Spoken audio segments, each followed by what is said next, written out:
देख रहे हैं खुलासा टुडे न्यूज, हर कदम आपके साथ। निमाड़ भाषा को 40 वर्षों से आगे बढ़ाने के लिए निमाड़ी भाषा लेखक साहित्यकार जगदीश जोशीला गोगावा को पद्मश्री मिलने पर सम्मानित किया गया।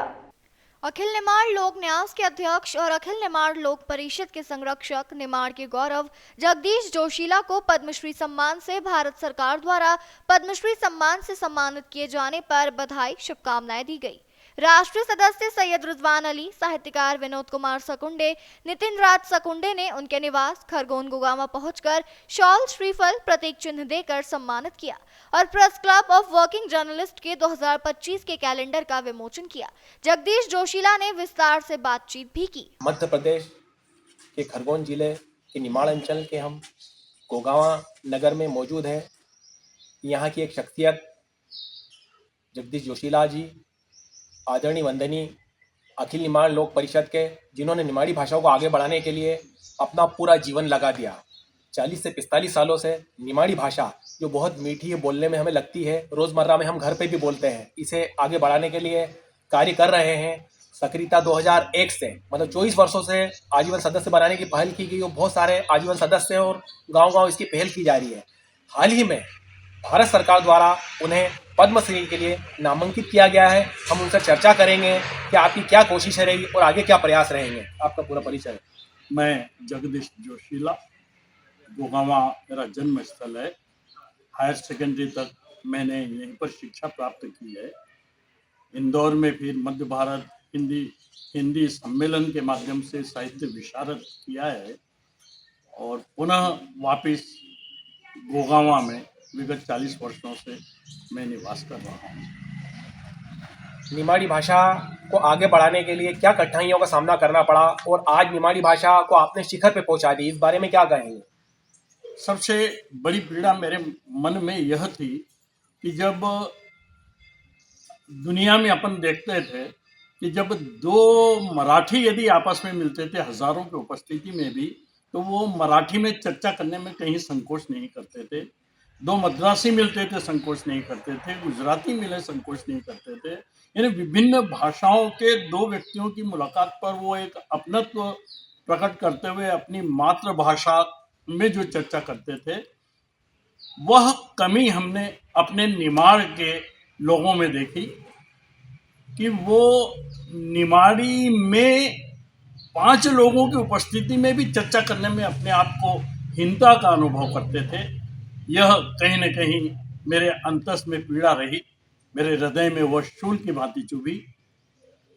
उसी पीड़ा को अभिव्यक्त करने के लिए मैंने निमाड़ी को जन जन तक पहुंचाने का अभियान आरंभ किया और आज कम से कम इन 25-30 वर्षों के श्रम का परिणाम यह है कि अब निमाड़ी लोग आपस में जब कभी भी मिलते हैं, वे 50 के बीच में भी निमाड़ी में बात करने में संकोच नहीं करते हैं।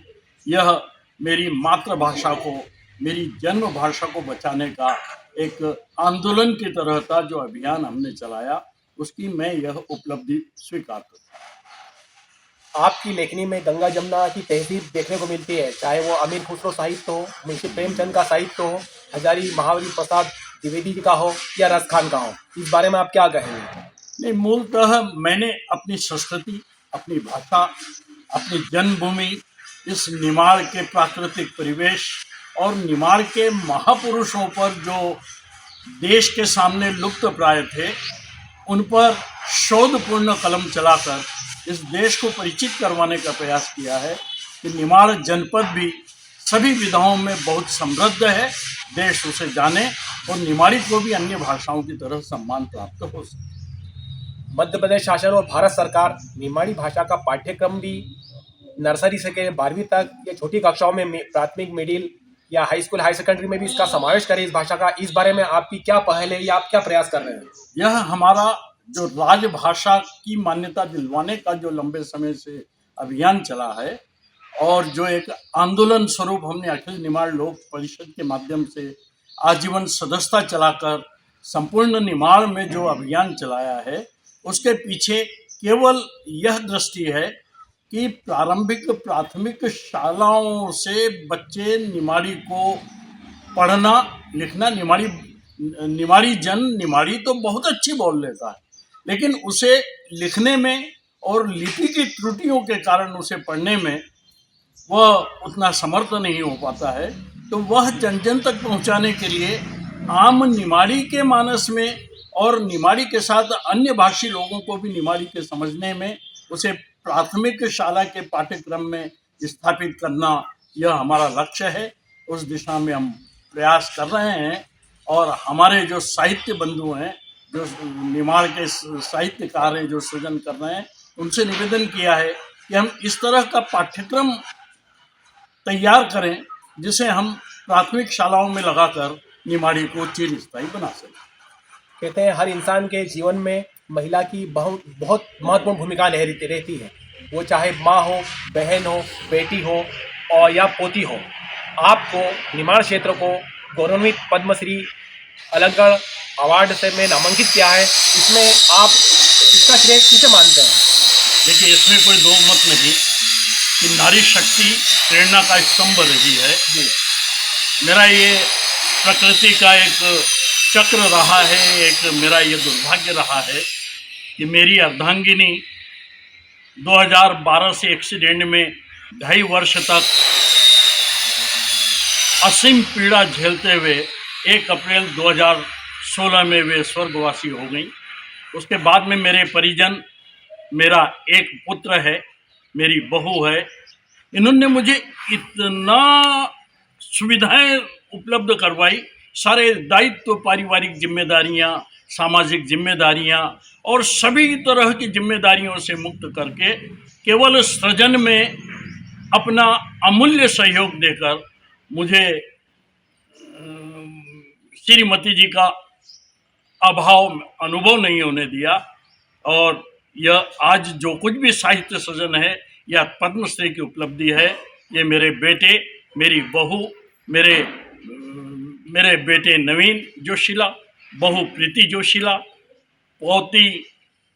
पौत्री सोनाली जोशीला और पौत्र कुशाग्र जोशीला और मेरी अपनी बेटियों के प्रोत्साहन और सुविधाएं प्रदान करने का परिणाम है जो निमाड़ी साहित्य इतना समृद्ध हुआ है।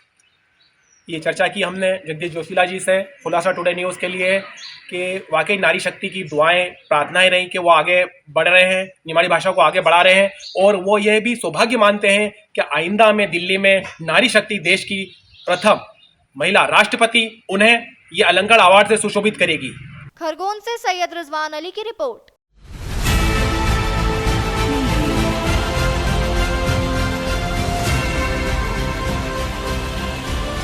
आप देख रहे हैं खुलासा टुडे न्यूज, हर कदम आपके साथ।